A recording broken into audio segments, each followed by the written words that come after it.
All right, are you ready to start building your very first sentences in Italian? In this explainer, we are going to take just a few key grammar rules and turn them into real, complete sentences. Let's dive right in. You know, if you've ever looked at Italian grammar and just felt totally lost, you are definitely not alone. But don't worry, we're going to cut right through all that confusion and give you a really clear, simple place to start. Okay, so first up, let's start with the absolute cornerstone of the Italian language. And that is the verb essere, which simply means to be. If you can master this one verb, you've basically unlocked the door to thousands of conversations.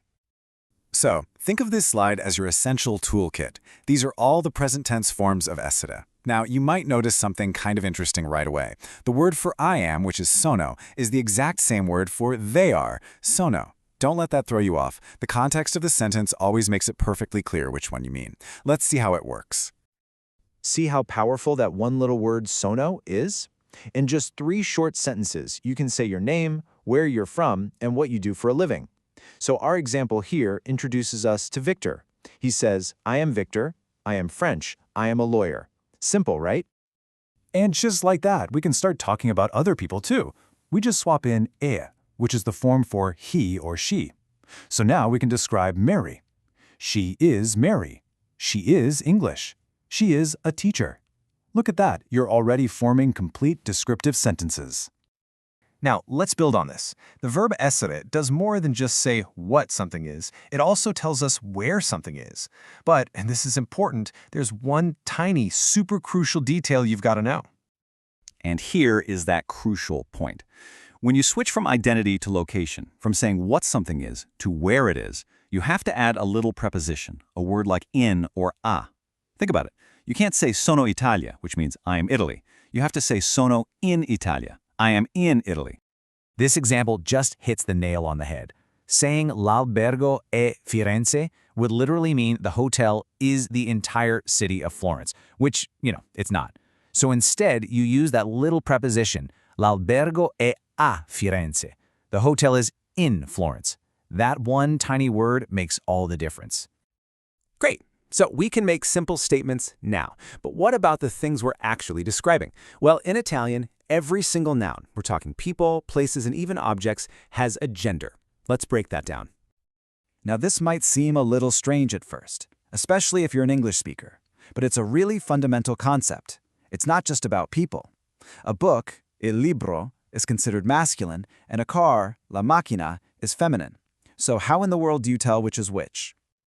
Well, here's your first big clue, and it's a great shortcut. Just look at the very last letter of the noun.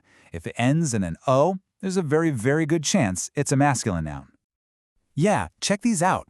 Bambino, nonno, libro. See the pattern? They all end in that O. And yep, they are all masculine. It's a really simple and super helpful rule of thumb. And as you've probably already guessed, there's a flip side to that coin. If a noun ends in an A, it's usually feminine. This simple pairing, O for masculine, A for feminine, is going to cover a huge number of the words you come across. And here are those perfect matching examples. Bambina, nonna, macchina. The pattern is pretty clear. It's a simple system. Well, most of the time. Ah, of course. In every language, there are always a few exceptions to the rule, right? The word for problem, problema, ends in an A, but it's actually a masculine noun. These tricky words, a lot of them from Greek, can trip you up. So is there a foolproof way to know for sure? Yes, there absolutely is. And this is what our source material calls your secret weapon for conquering Italian nouns. It's the article. And I just love this idea. You don't have to memorize the gender of every single noun in the dictionary. All you have to do is pay attention to that little word in front of it, the word for the, because that article will never ever lie to you. So this chart maps out the main articles for you. For most masculine nouns, you'll see il, but notice that for words starting with certain sounds, like an S followed by another consonant, Italian uses lo to make it sound smoother, like in lo studente. For feminine words, it's pretty much always la. This is your ultimate clue.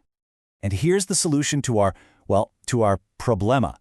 Even though the word ends in A, it's always il problema. That article, il, is your undeniable proof, your signal that this word is masculine. Case closed. And just like that, we have put together a complete starter kit for building your first real Italian sentences. So let's do a quick recap of all the tools in your new toolkit. Okay, here's your 5-step plan. First, get comfortable with your essere forms. Use them to talk about who someone is or what something is. Then, when you talk about locations, always remember to add a preposition. When you see a new noun, check the ending for that O or A clue. And finally, your golden rule, if you're ever in doubt, trust the article. It's your ultimate guide. So there you have it. You now have the essential toolkit to start building your own basic sentences in Italian. The foundation is set. The only real question is, how many conversations are you ready to unlock? Thanks for joining this explainer.